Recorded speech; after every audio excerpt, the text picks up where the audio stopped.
नमस्कार, मैं हूं जूही वर्मा और एक आज बहुत बड़ा सवाल मैं पूछने वाली हूं। सिर्फ मैं ही नहीं, पूरा देश, खास तौर से आमिर खान के फैंस उनसे यही जानना चाहते हैं कि आमिर आखिर ऐसा क्यों किया। ये तो आपकी फितरत नहीं थी, ये आपका नेचर नहीं था। अपनी फिल्म को हिट करने के लिए कुछ कंट्रोवर्शियल चीज़ों का सहारा लेना या अपनी फिल्म से पहले कुछ ऐसा प्रोपोगेंडा करना कि फिल्म अपने आप लाइमलाइट में आ जाए।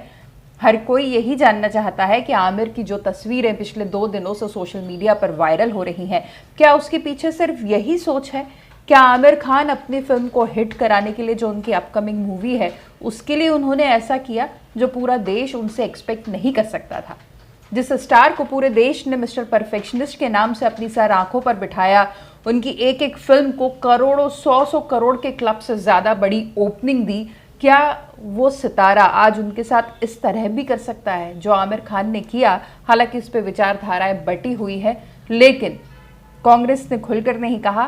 पर अभिषेक मनु सिंघवी जी का जो ट्वीट था, जो बाद में उन्होंने खुद हटा दिया ये कहते हुए कि मेरे ट्वीट को हाइप दिया गया है, उसका ऐसे समय पर आना जब आमिर खान की ऐसी तस्वीरें वायरल हो रही है, कुछ ना कुछ तो एक बीच में रिलेशन जाहिर करता ही है। आपको बता दूं, आमिर खान अब भी फिलहाल अपनी फिल्म लाल सिंह चड्ढा की शूटिंग के लिए टर्की में है, जहां पर उनकी पत्नी राष्ट्रपति रजब तैयब एर्दवान जो है, उनकी पत्नी जो फर्स्ट लेडी ऑफ टर्की भी हैं, एमिली एर्दवान से उन्होंने मुलाकात की। दोनों की काफ़ी अच्छी मुलाकात रही, जिसकी तस्वीरें वायरल हो रही हैं।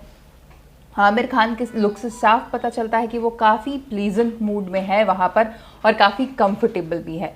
लेकिन जब से ये तस्वीर वायरल हुई है, बहुत से उनके फैंस, उनके चाहने वाले और उनके जो मुरीद रहे हैं वो, और देश के कई आला नेताओं को ये तस्वीरें रास नहीं आ रही हैं। और उसका एक सीधा सीधा रीज़न ये है कि टर्की अक्सर भारत विरोधी बयान देता रहा है। 370 जब हटी थी कश्मीर से, तब भी टर्की का बयान भारत के खिलाफ ही था। और मलेशिया के साथ मिलकर बहुत आम हो गया है भारत का टर्की का इस तरह के बयानबाजी करते रहना।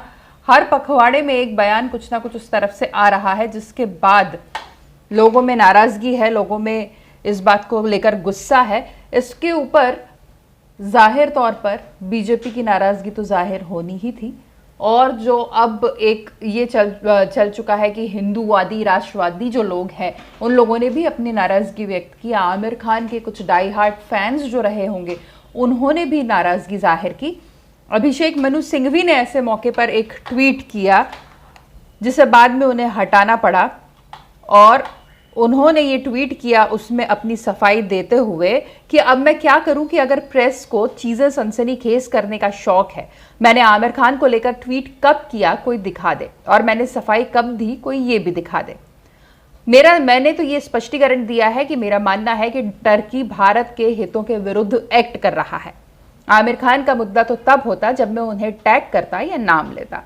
तो साफ तौर पर बचने की कोशिश की है सिंघवी जी ने, लेकिन ऐसे ही समय पर उन्होंने ट्वीट क्यों किया? टर्की का ये रवैया तो काफ़ी समय से बना हुआ है, इस वजह से उनका ट्वीट सवालों के घेरे में आया, उन्होंने नाराज़गी भी जताई।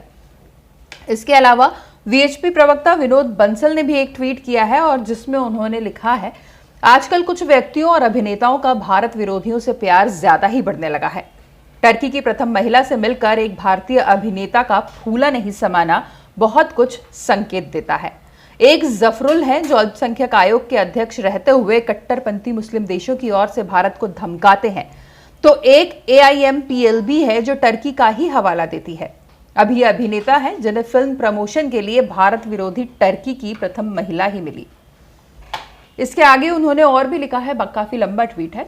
दर्शक सब समझते हैं, जिन लोगों को भारतीय दर्शकों ने सिर आंखों पर बिठाकर अभिनेता बनाया, वो आज भारत विरोधी टर्की जैसे देशों से मिलकर स्वयं को गौरवान्वित महसूस कर रहे हैं।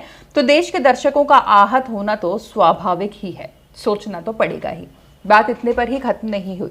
सुब्रमण्यम स्वामी जो काफी फ्रेंडली एक पॉलिटिशियन है, उनका भी एक ट्वीट है, so I have been proven right in classifying Aamir Khan as one of the 3 Khan musketeers. ये सुब्रमण्यम स्वामी का एक ट्वीट है। तो एक भूचाल सा तो ले ही आए हैं आमिर खान। इतने दिनों से वो हर तरह की सुर्खियों से गायब थे। उनकी फिल्मों ने भी, जिस वक्त उन्होंने एक पुराना बयान आपको याद होगा, जिस वक्त शाहरुख खान ने ये कहा था कि हाँ, असहिष्णुता समाज में बढ़ रही है, इंटॉलरेंस पर शाहरुख खान ने खुलकर बात की थी, उसी रॉ में आमिर खान भी आगे आए थे और उन्होंने कहा था कि हाँ, इंटॉलरेंस बड़ी है। मेरी पत्नी भी अक्सर मुझसे कहती है कि अब ये देश छोड़ देना चाहिए, इस आशय का उनका एक बयान था। उसके बाद भी वो बहुत ज़्यादा सुर्खियों में और विवादों में घिर गए थे। उसके बाद जो उनकी कुछ फिल्में आई उनका भी विरोध हुआ, जैसे कि शाहरुख खान की फिल्मों का विरोध होता रहा। तो क्या आमिर खान वो भूल गए हैं फैंस की नाराज़गी कितनी भारी पड़ सकती है? क्या आमिर खान ये भूल गए हैं कि अगर फैंस उन्हें सराखों पर बिठाकर बॉक्स ऑफिस का राजा बना सकते हैं तो यही फैंस उनकी फिल्म को, उनके ट्रेलर को इतने डिसलाइक्स दे सकते हैं कि वो नुकसान उठा ले, जैसा अभी सड़क 2 के ट्रेलर के साथ भी हुआ है। और वैसे सिर्फ इतने ही विवाद नहीं है, आमिर खान के साथ विवाद पहले से जुड़े रहे हैं। खास तौर से जब उनके मिस्टर परफेक्शन की छवि कुछ कम होने लगी, ये लगने लगा कि आप पिक्चर चलना सिर्फ नाम पे डिपेंड नहीं होगा, तो उनका पीके की मूवी का एक सीन आपको याद होगा, अभी हाल ही में भी बहुत ज़्यादा ट्रेंड कर रहा था वो, जिसमें एक व्यक्ति भगवान शिव बना हुआ है, कैरेक्टर प्ले करने जा रहा है और उसका काफ़ी कॉमिक तरीके से उसको शूट करने की कोशिश की गई थी, लेकिन वो कहीं ना कहीं हिंदुओं की भावनाओं को आहत कर ही गया। इसके अलावा असहिष्णुता का मुद्दा तो था ही, जो उन्होंने अपनी पत्नी किरण खैर के हवाले से कहा था। साथ ही जब 2018 में इजराइल के प्रधानमंत्री बेंजामिन नेतन्याहू आए थे, उनसे मिलने गए थे काफ़ी सारे स्टार्स, लेकिन आमिर खान बुलावे के बाद भी उसमें नहीं गए थे। जबकि इजराइल एक मित्र राष्ट्र है, उनसे मिलने न जाना लोगों को काफ़ी खटका था। अमिताभ बच्चन पर भी वो कंट्रोवर्शियल ट्वीट कर चुके हैं। जिस वक्त उन्होंने अपना ब्लॉग लिखा था उस वक्त ट्वीट्स नहीं हुआ करते थे। एक फिल्म आई थी ब्लैक, शायद आप सबको याद होगा, संजय लीला भंसाली की फिल्म थी, रानी मुखर्जी, आमिर खान ने उसमें काफ़ी अच्छा किरदार प्ले किया था। रानी मुखर्जी ने ब्लाइंड एक बच्ची का रोल प्ले किया था। उसमें जो अमिताभ बच्चन की एक्टिंग थी उसको सवालों के घेरे में खड़ा किया था आमिर खान ने, ये कहते हुए कि उनकी एक्टिंग उन्हें इस फिल्म में समझ में नहीं आई। तो इससे अंदाज़ा लगाया जा सकता है कि बहुत ज़्यादा नहीं, लेकिन कहीं ना कहीं थोड़े थोड़े कंट्रोवर्शियल स्टेयरअप्स करते रहे हैं आमिर खान। तो अब एक बार फिर कंगना रानौत को खान तिकड़ी पर निशाना साधने का मौका मिल गया। कंगना भी इस लाइन में आ गई है, लेकिन कंगना जो लेकर आई है वो कोई नहीं ला सका। कंगना एक ऐसा ट्वीट लेकर आई है जिसमें आमिर खान का एक पुराना इंटरव्यू है, और ये इंटरव्यू tanqeed.com को दिया गया है बहुत पहले किसी समय पर, जिसमें आमिर खान ने ये कहा था कि मेरी वाइफ भले ही हिंदू हो लेकिन मेरे बच्चे इस्लाम को ही फॉलो करेंगे। आमिर खान ने उस वक्त कहा था कि मैं मेरी वाइफ को, कभी दोनों ही वाइफ्स की बात की थी उन्होंने, उन्हें फोर्स नहीं करता कि वो हिंदू रिलीजन फॉलो करें या इस्लाम रिलीजन फॉलो करें। हम लोग अपने अपने रिलीजन का सम्मान करते हैं और हर रिलीजन को फॉलो करते हैं, लेकिन मैं अपने बच्चों को इस्लाम धर्म ही अपनाने के लिए कहना चाहूँगा। ये उन्होंने अपनी वाइफ्स को क्लियर कर दिया था। तो इस तरह की बहुत सारी चीज़ें हैं जो सतह पर वापस निकल कर आ गई हैं आमिर खान से रिलेटेड।